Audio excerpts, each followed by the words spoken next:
गीता सत्संग में आप सभी का स्वागत। जहां हम भगवत गीता के चौथे अध्याय को सूत्र से जानने का प्रयास कर रहे हैं। सभी की ओर से सबको प्रणाम और निवेदन कि आज के गीता सत्संग की शुरुआत करें। आशु जी, बहुत बहुत धन्यवाद। मेरी ओर से भी आप सबको प्रणाम, नमस्कार, चरण वंदना। और कहूँगा, योगस्थ कुरु कर्माणि, योग में स्थित होकर के कर्मों को करें।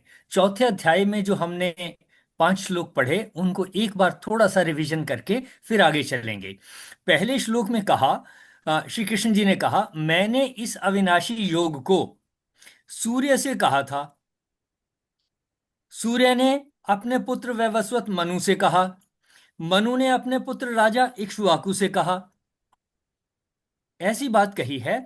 इसका मतलब ये, जिसको हम श्री कृष्ण जी की शक्ति कह रहे हैं, मान रहे हैं, या श्री कृष्ण जी ने अपनी शक्ति को कहा, वो ऐसी शक्ति है जिन्होंने सूर्य को योग सिखाया। योग सिखाने का मतलब किसी बैलेंस में रखना, समभाव में रहना, राग और द्वेष, इन दोनों का बैलेंस बनाना। अब ये राग और द्वेष क्या है? ये वो गुरुत्वाकर्षण और बाकी की शक्तियां हैं इसके साथ जुड़ी हुई। घूमने की शक्तियां भी हैं, ऑर्बिट में सेट होने की शक्तियां हैं, जिससे सूर्य और उसके ग्रह अपने अपने ऑर्बिट में फिक्स हो गए।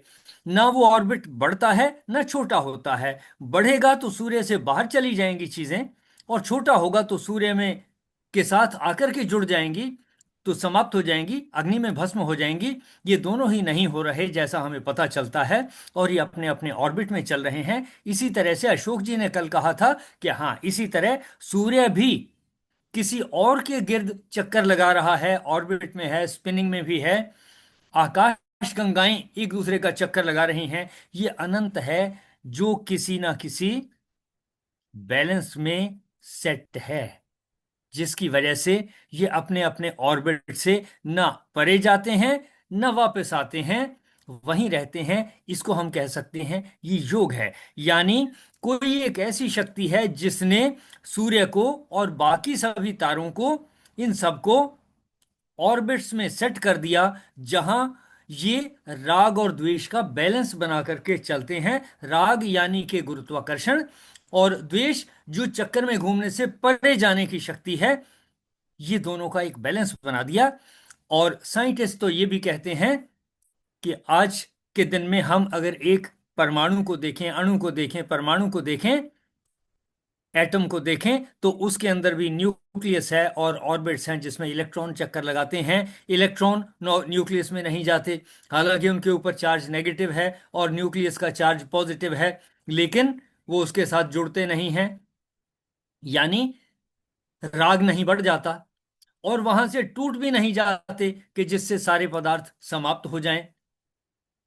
इस तरह से ये बैलेंस चल रहा है, यानी कि सब कुछ योग में स्थित है, ऐसा हम कह सकते हैं, क्योंकि यहां योग की ही बात हो रही है। और योग को हमने जाना, श्लोकों से जाना, समत्वम योग उच्यते।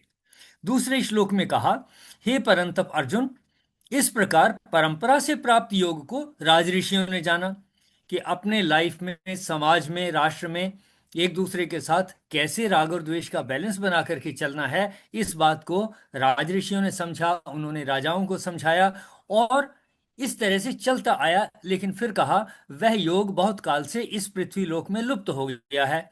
उस समय, जिस समय श्री कृष्ण जी अर्जुन को बता रहे हैं, तो कह रहे हैं कि ये पृथ्वी लोक में लुप्त हो गया है। यानी लड़ाई आ रही है, संभाव आ नहीं रहा, योग में स्थित हो नहीं रहे, जिसकी वजह से कौरव मान नहीं रहे हैं, और प्रॉब्लम सामने आ गई है।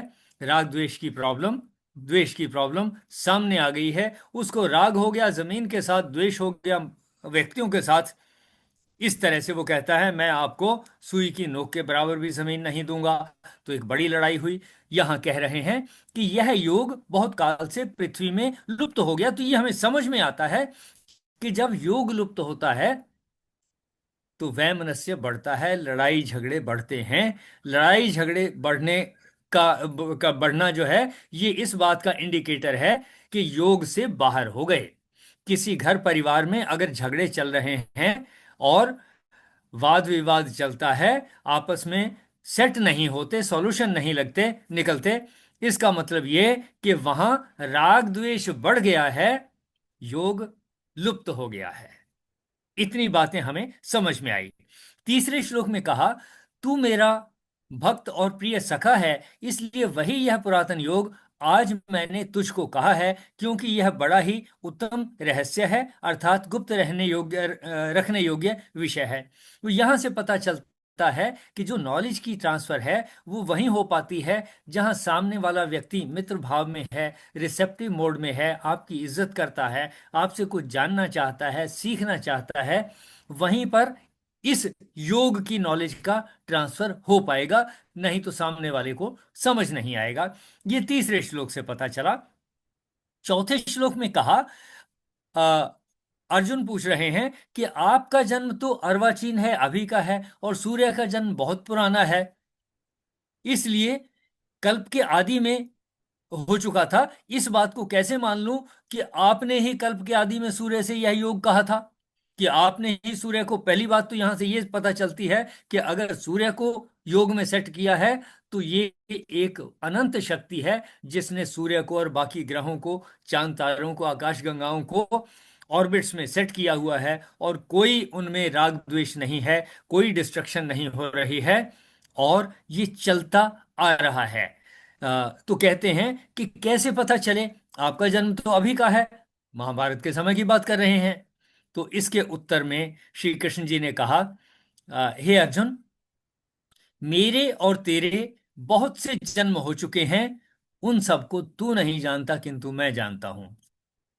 अब जब श्री कृष्ण जी कह रहे हैं कि उनके और अर्जुन के बहुत से जन्म हो चुके हैं, और किसी जन्म में श्री कृष्ण जी ने सूर्य को उसके ऑर्बिट में सेट किया था, यानी योग सिखाया था, समभाव में रहना सिखाया था, अगर ऐसा था तो वो कृष्ण की शक्ति अनंत रही होगी, उस जन्म में उनकी शक्ति अनंत रही होगी, जो सूर्य को भी ऑर्बिट में सेट किया होगा जिसने। इसी तरह से अर्जुन भी किसी समय में ऐसी शक्ति का हो सकता है कि उसने भी किसी को ऑर्बिट में सेट किया हो। और फिर अगर मनुष्य के शरीर में हम ऐसा समझ सकते हैं, तो फिर ये क्यों नहीं हो सकता कि हम भी किसी जन्म में कोई ऐसी शक्ति रहे होंगे जिन्होंने किसी सूर्य को, किसी तारे को इसी तरह से ऑर्बिट में सेट किया हो, इसी तरह से योग सिखाया हो, या उनसे योग सीखा हो। ये क्यों नहीं हो सकता? और इससे रिलेटेड और आगे की जो बातें हैं उनको जानेंगे। ये यहां से ये पता चलता है कि हमारी जो एग्जिस्टेंस है ये कहीं ना कहीं अनंत है। इस जन्म में हम इस छोटे शरीर में दिखते हैं, किसी और जन्म में हम हो सकता है पहले कोई स्टार रहे हों, और आने वाले समय में भी हम कोई स्टार बन सकते हों। ऐसा हो सकता है, जो कि इन श्लोकों की डिस्कशन से मेरी समझ में आता है, एनालिसिस करके कुछ और चीजों को सीखेंगे। आशु जी, इससे अगले श्लोक को, श्लोक नंबर 6 को पढ़ें। इससे पहले हम श्लोक 6 को पढ़ें। सूत सर के माता जी को प्रणाम। जी। माता जी सुन तो नहीं सकते, लेकिन रोज दर्शन हो जाते हैं इनके हमको। कोशिश हम कर रहे हैं कि ये रिकॉग्नाइज करना शुरू कर दें। ये पहचान नहीं पाते किसी को भी अब। हाँ जी, नमस्ते सभी को, नमस्कार जी। नमस्कार जी। हाँ, ये पहचान नहीं पाते जी। कोशिश करते हैं हम कि ये रिकॉग्नाइज करना शुरू कर दें। इनको कुछ पता नहीं है अब। बिल्कुल। हाँ जी, चलिए। जारी रखें जी अपना जी अध्याय।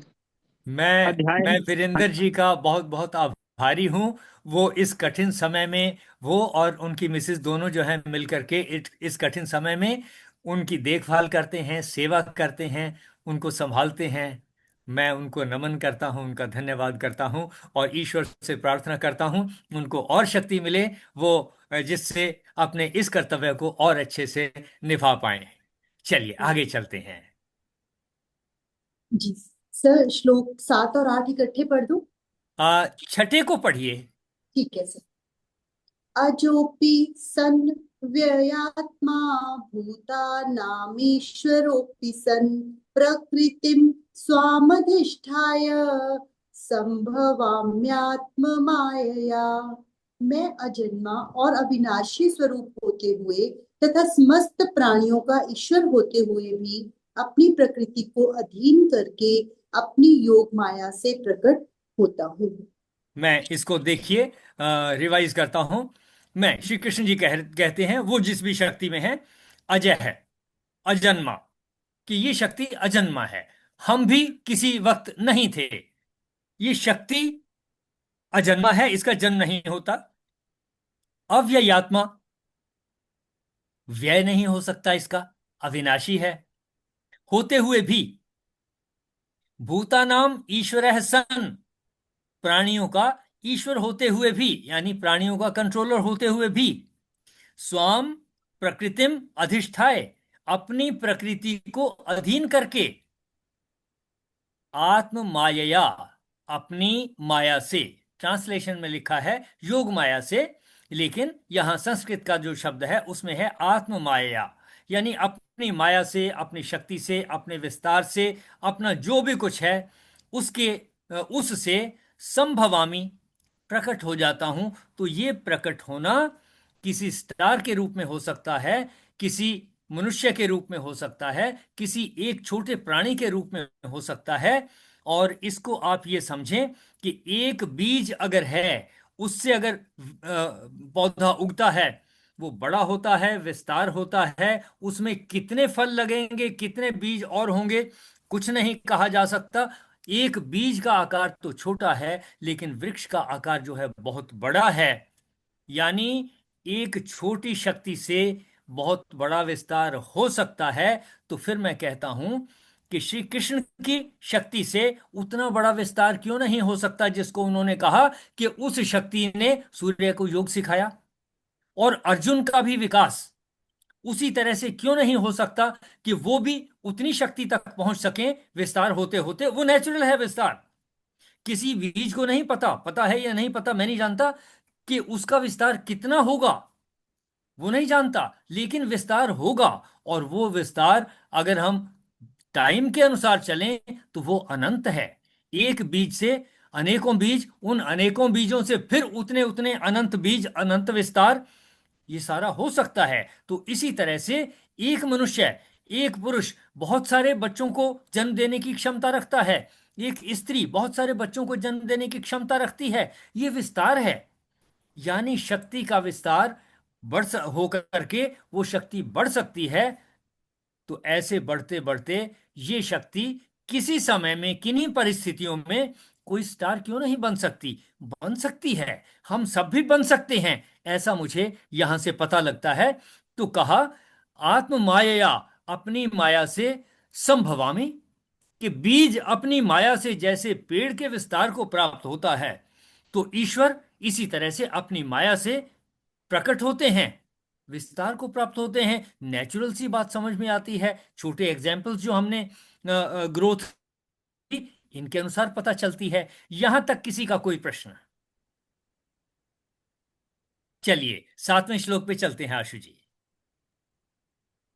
यदा यदा हि धर्मस्य ग्लानिर्भवति भारत अभ्युत्थानम् अधर्मस्य तदात्मानं सृजाम्यहम्। हे भारत, जब जब धर्म की हानि और अधर्म की वृद्धि होती है, तब तब ही मैं अपने रूप को रचता हूँ, अर्थात साकार रूप में प्रकट होता हूँ। देखें, एक नए डायमेंशन से हम इस श्लोक को समझते हैं, उसी कॉन्टेक्स्ट में जिसमें हम योग को समझ रहे हैं, राग द्वेष को समझ रहे हैं, विस्तार को समझ रहे हैं। कहा हे भारत, यदा यदा, जब जब, धर्मस्य ग्लानि, धर्म की हानि, और अधर्मस्य अभ्युत्थानम, अधर्म की वृद्धि भवती, होती है। इतने को पहले समझते हैं। धर्म क्या है? अगर योग के कॉन्टेक्स्ट में समझें, राग और द्वेष का बैलेंस में होना धर्म होगा, और राग और द्वेष का बैलेंस बिगड़ जाना धर्म की हानि हो जाएगी। ये बात तो हमें आसानी से समझ में आनी चाहिए कि अभी तक हमने योग के बारे में जितना जाना, कि जहां ये राग और द्वेष का बैलेंस बिगड़ता है, वहां झगड़े शुरू होते हैं, यानी धर्म की ग्लानि हो गई। घर में हो, समाज में हो, परिवार में हो, समाज में हो, पूरे विश्व में हो, कहीं पर भी हो, जहां जहां राग और द्वेष यानी कि हम योग से बाहर आते हैं, तब क्या हुआ? क्या कहेंगे? धर्म की हानि हुई। और जब जब हम राग और द्वेष का बैलेंस बना पाते हैं, योग में रह पाते हैं, तब हम कहेंगे कि धर्म बढ़ रहा है। देखिए जरा, इतने पार्ट से क्या समझ में आया कि धर्म की हानि का क्या मीनिंग है और अधर्म के बढ़ जाने का क्या मीनिंग है? एनीवन? हाँ जी सर, इसमें ये समझ आया कि जब राग और द्वेष बैलेंस में रहते हैं तो तब धर्म बढ़ता है, जब राग और द्वेष बैलेंस में नहीं। रुके, थोड़ा सा रुके, मैं कहूंगा तब उसको धर्म ही कहेंगे। धर्म बढ़ता है नहीं, राग और द्वेष का अगर तो बैलेंस है तो यही धर्म है। यही धर्म इसी है। से प्रेम भाव जब बढ़ता है, यही धर्म है। चलिए अपनी हाँ, बात को पूरा करें। और जब राग और द्वेष का बैलेंस बिगड़ता है, द्वेष बढ़ता है, तो वो अधर्म है। बिल्कुल ठीक, बिल्कुल ठीक। हमें सारी चीजों का मतलब सिर्फ राग और द्वेष के साथ जोड़ करके पता चलता है कि हे भारत, जब जब धर्म की हानि होती है यानी राग और द्वेष का बैलेंस बिगड़ता है, यानी योग के बाहर आते हैं हम, तब कहा जाएगा धर्म की हानि हो रही है और अधर्म की वृद्धि हो रही है। दोनों एक ही बातें हैं। धर्म की हानि हो जाना और अधर्म की वृद्धि हो जाना, इसको एक ही बात से हमने समझा, राग और द्वेष का बैलेंस बिगड़ जाना। अगर बैलेंस है तो धर्म है और बैलेंस बिगड़ा तो अधर्म है। कहा तब तब, यानी जब राग और द्वेष का बैलेंस बिगड़ता है तब क्या होता है? तब क्या कहा श्री कृष्ण जी ने?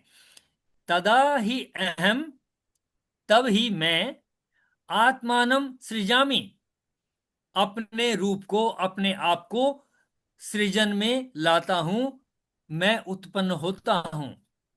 यानी कि अगर मेरे घर में झगड़ा बढ़ रहा है और मैंने कोशिश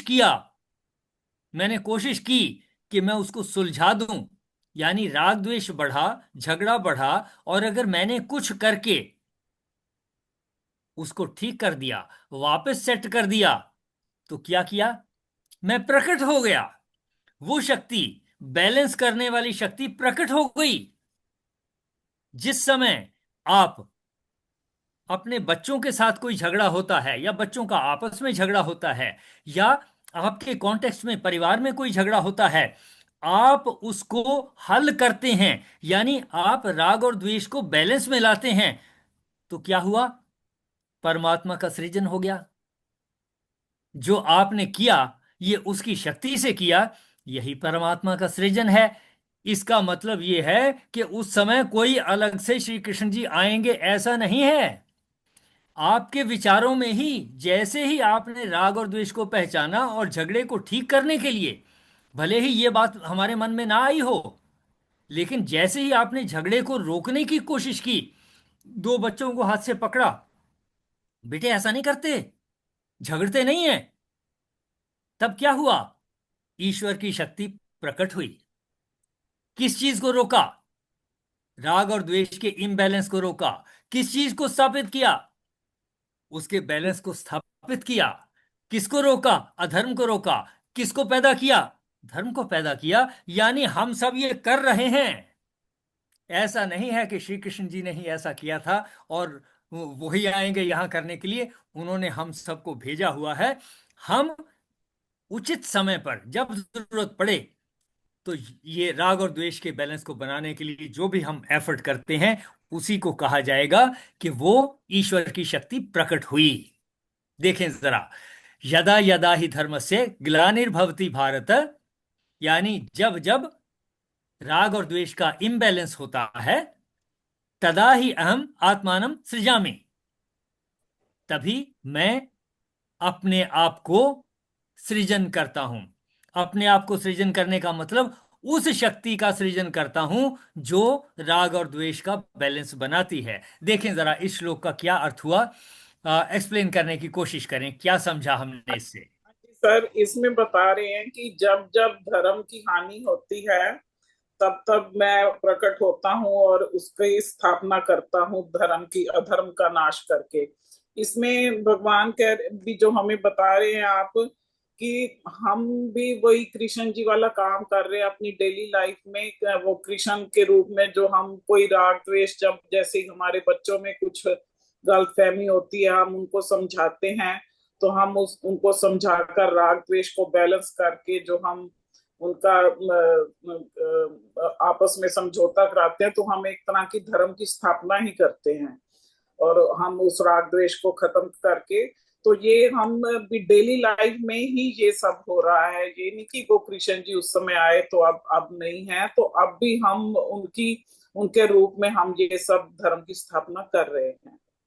बिल्कुल ठीक समझा आपने। यानी कि परिवार में हम कर रहे हैं, मोहल्ले में मोहल्ले के लोग कर रहे हैं, गांव में पंचायत वाले कर रहे हैं, सब लोग मिलके कर रहे हैं, और किसी शहर में कोई थाने वाले कर रहे हैं, कोई कोर्ट कर रही है, कोई हाई कोर्ट कर रही है, कोई सुप्रीम कोर्ट कर रही है, कोई कानून कर रहा है, कोई पार्लियामेंट जो है कानून बना रही है। ये सब क्या कर रहे हैं? धर्म की स्थापना कर रहे हैं। यानी राग और द्वेष जहां जहां है उसका बैलेंस कर रहे हैं। जहां उसकी हानि होती है कि कोई टेररिस्ट एक्टिविटी करता है, तो फिर ऑपरेशन सिंदूर क्या है?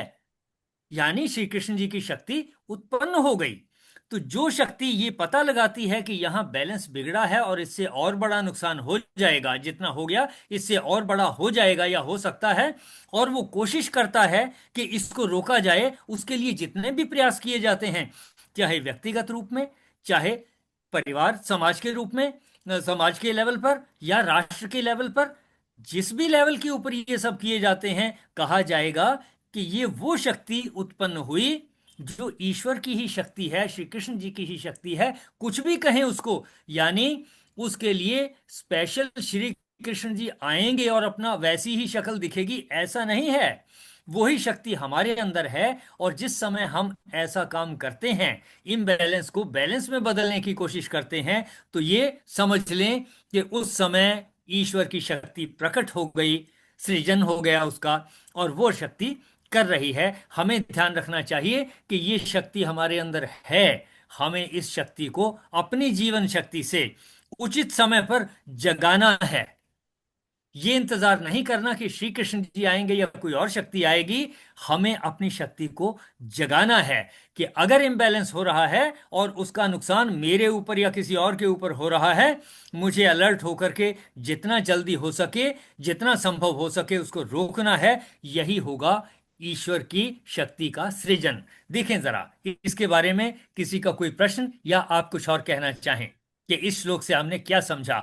आज तक हम ये समझते थे कि ईश्वर आएंगे। श्री कृष्ण जी ने कहा है, देखो जी इस श्लोक में, कि जब धर्म की हानि होगी तो आएंगे। या कि टेररिस्ट ने वहां अटैक कर दिया और मार दिए, पहलगाम में मार दिए, तो श्री कृष्ण जी आएंगे। कोई श्री कृष्ण जी नहीं आने वाले, आए ही हुए हैं। हमें अपनी शक्ति का सृजन करना है। उस शक्ति में इन बातों को सजो करके हमने एक्टिवेट हो जाना है, अपने आप को एक्टिवेट करना है। तो ये शक्ति उसी अनंत की शक्ति है। और कोशिश क्या होनी है कि हम ये जो राग और द्वेष का इम्बैलेंस है, इसको बैलेंस में लाएं, इसको योग में लाएं, जिसके बारे में हम जान रहे हैं। देखें किसी का कुछ सुझाव या कुछ कहना चाहें आप? सर इससे यही पता चलता है कि भगवान खुद हाँ उतर के नहीं आएंगे, वो अपना कोई ना कोई ऐसा मतलब कोई कुछ बना देंगे, साधन बना। मैं यहाँ रोकूंगा। बना देंगे नहीं, उन्होंने बना ही रखा है, हुआ है, हम मतलब लोगों को बना ही रखा है। हमें अलर्टनेस पैदा करनी है कि हम हैं वो शक्ति, कि जब इम्बैलेंस हो तो हमने इस शक्ति का इस्तेमाल करके, जैसे ही ये विचार आया कि मैं इसको झगड़े को रोक दूं, तो उस शक्ति का सृजन हो गया, जिसकी शक्ति की बात इस श्लोक में की जा रही है। अपनी बात को पूरा करें। हाँ जी, नहीं मतलब कोई ना कोई ऐसा व्यक्ति के अंदर ऐसी शक्ति जागृत हो जाती है। जैसे अब हम अपने प्रधानमंत्री जी को कह सकते हैं कि उनके अंदर भी ये जागृत हुआ कि मुझे उनको दुश्मनों का सामना करना है। तो समझो कि भगवान ने उनके अंदर भी एक शक्ति दी कि वो ऐसा कर पाए। मैं यहाँ थोड़ा सा रुकूंगा। मैं कहूंगा जो शक्ति उनमें उत्पन्न हुई, हमें भी अलर्ट रहकर इस शक्ति को का सृजन करना है। हमें याद रहे कि हम किसी प्रधानमंत्री के ऊपर डिपेंडेंट ना हो, ये ना सोचें कि परमात्मा किसी और को भेजेगा, प्रधानमंत्री को भेज दिया या किसी और को भेजेगा।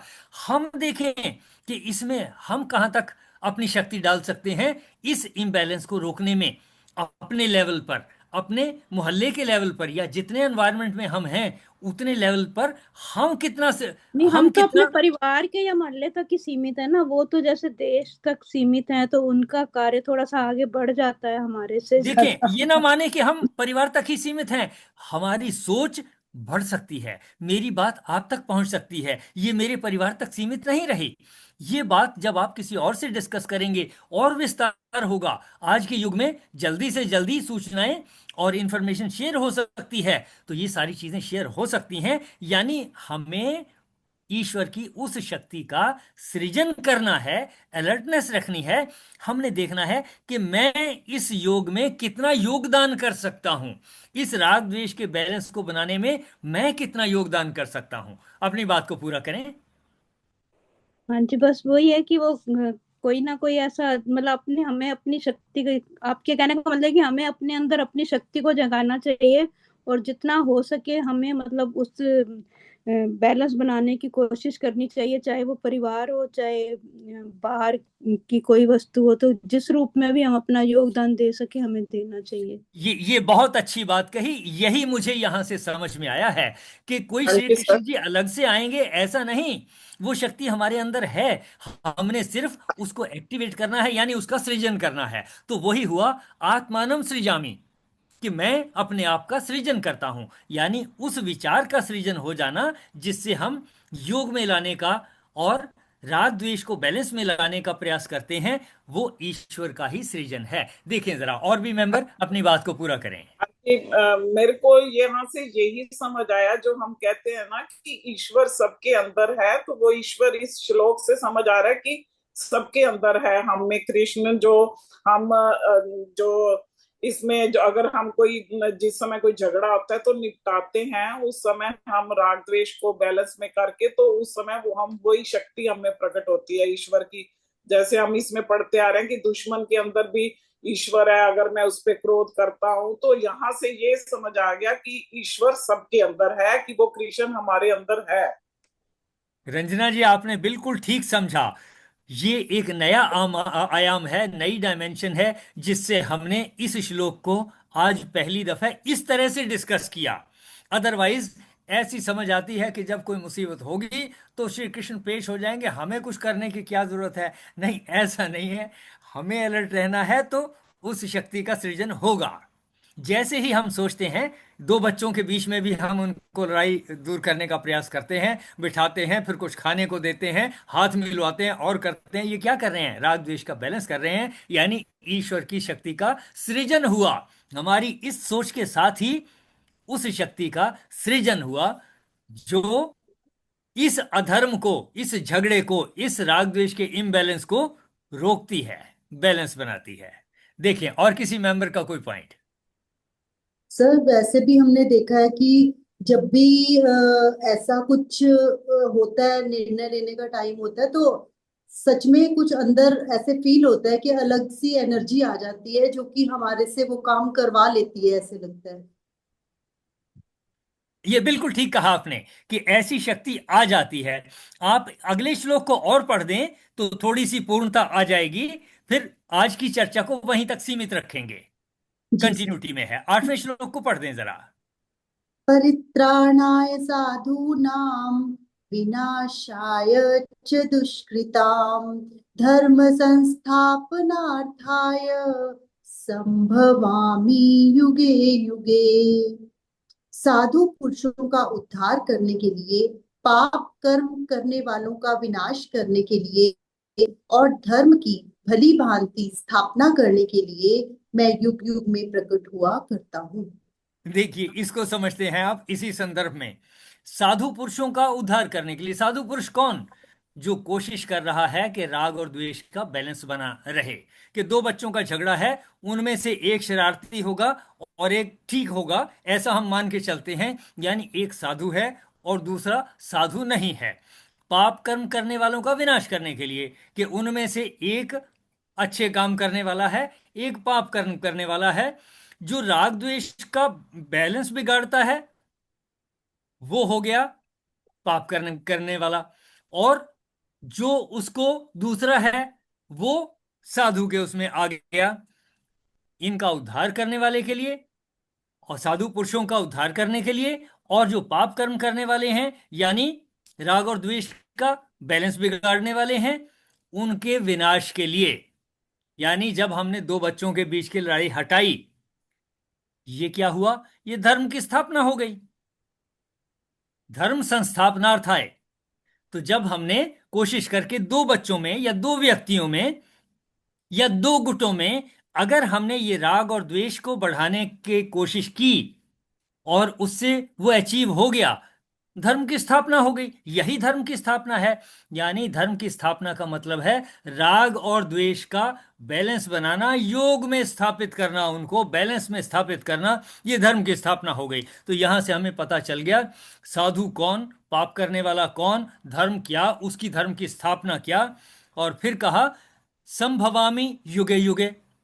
वो हमने पहले से जान लिया कि हमारे अंदर जैसी ही भावना होती है कि हम ऐसे दो बच्चों में या दो व्यक्तियों में या दो गुटों में या दो ग्रुप्स में अगर ऐसे राग द्वेष के बैलेंस को रोकने का प्रयास करते हैं, तो डेफिनेटली ये उसकी शक्ति है जो प्रकट हो गई और उसने अपना काम कर दिया, साधु पुरुषों का उद्धार कर दिया, पाप करने वालों का दमन कर दिया, उनका विनाश कर दिया। कैसे? राग और द्वेष का बैलेंस बना करके, उनमें मित्रता करा करके। और ये क्या कहा जाएगा? कहा जाएगा ये धर्म की स्थापना हो गई, मैत्री बढ़ना धर्म की स्थापना हो गई, युग युग में प्रकट होता हूं। तो प्रकट होने का मतलब उस भावना का प्रकट होना, हर व्यक्ति के अंदर उस भावना का प्रकट होना जो जब देखे कि इम्बैलेंस राग द्वेष का हो रहा है, उसको बराबर करने के लिए प्रयास करे, उसको कहेंगे ईश्वर की शक्ति का प्रकट होना। कौन सी शक्ति है? जो साधु पुरुषों का कल्याण करेगी, यानी राग और द्वेष को बैलेंस में लाएगी और पाप करने वालों का विनाश करेगी। विनाश कैसे करेगी? जान से मार देगी नहीं। उसकी अगर समझ में आ गया कि भाई झगड़ा नहीं करना, चाहे डर से समझ में आया या प्यार से समझ में आया या फटकार से समझ में आया, लेकिन अगर उसकी समझ में आ गया तो उसका विनाश हो गया। पाप कर्म जो उसके पाप का विचार था वो समाप्त हो गया, उसका विनाश हो गया। और ऐसा करने से क्या हुआ? धर्म की स्थापना हो गई। धर्म की स्थापना का मतलब राग और द्वेष का बैलेंस स्थापित हो गया।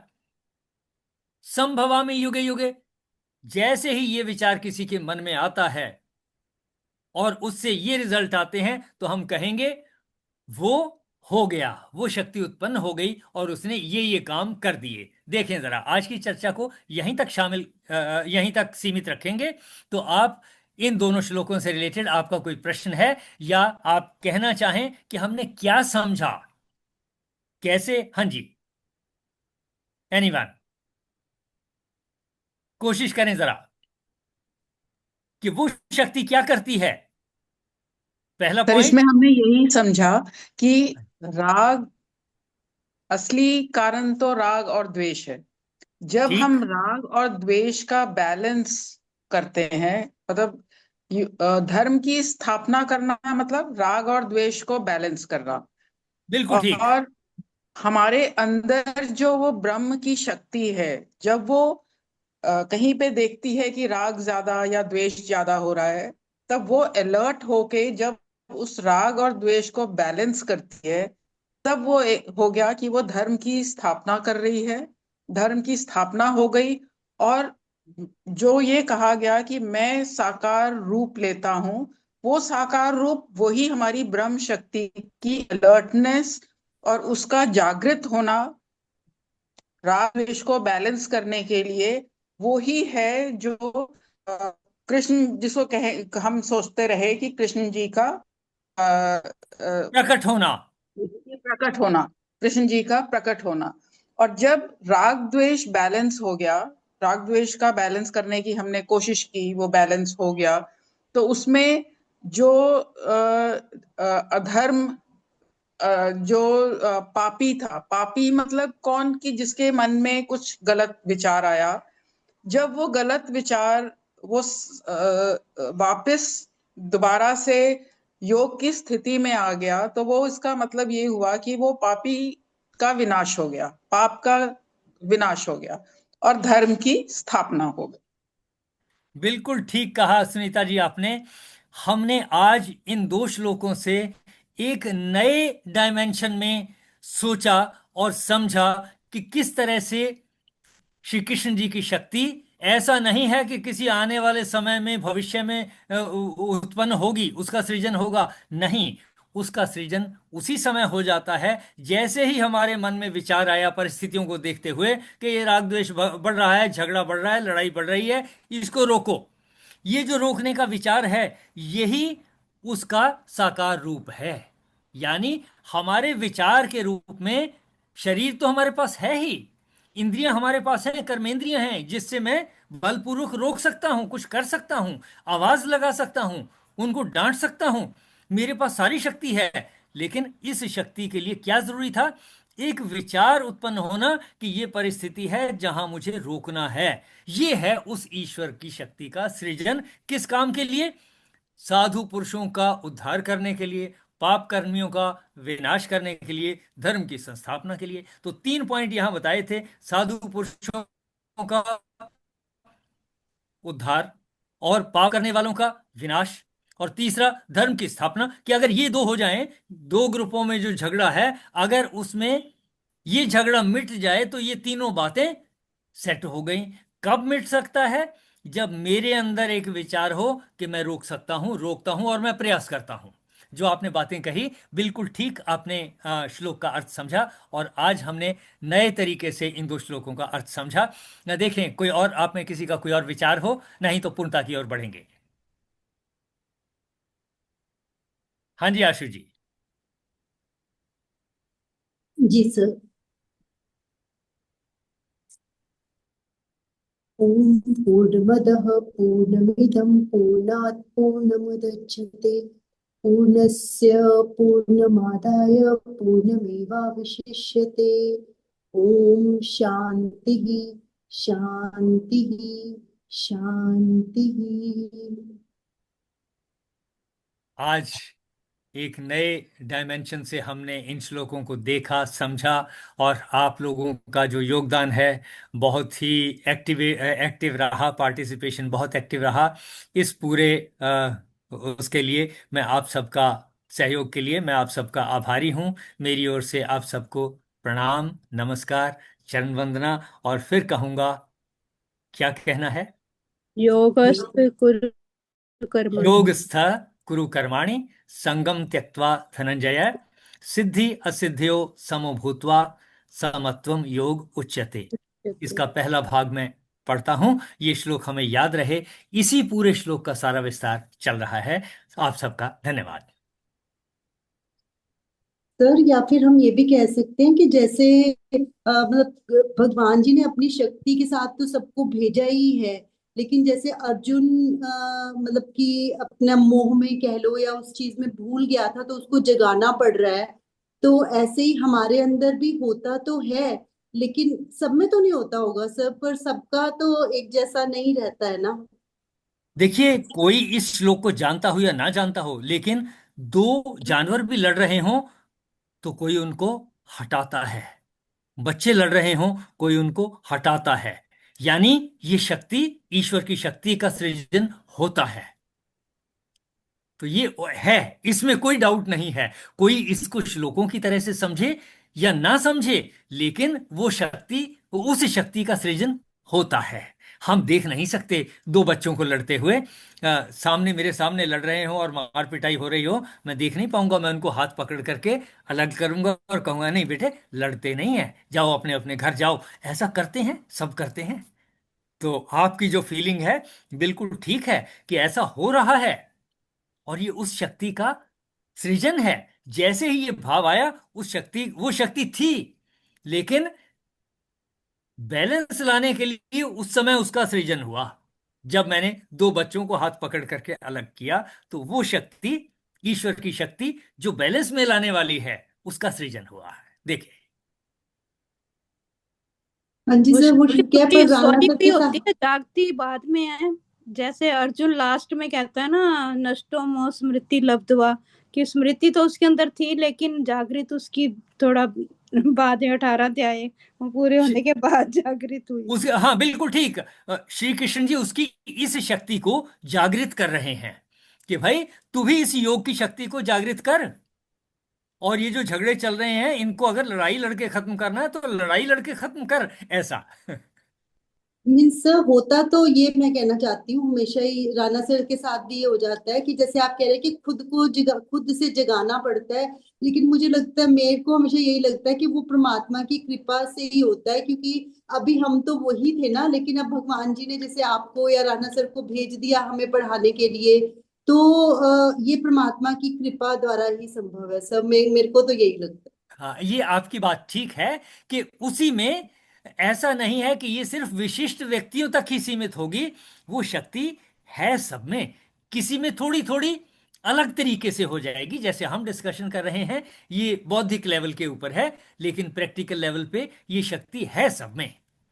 सर जैसे हम बात कर रहे थे कि किसी किसी में ये ज्यादा ढकी हुई है, किसी किसी में वो उसको खुलने की एक जगह, एक स्लिट है जहां से वो खुल जाती है, एक्टिवेट हो जाती है। ठीक ठीक बिल्कुल ठीक।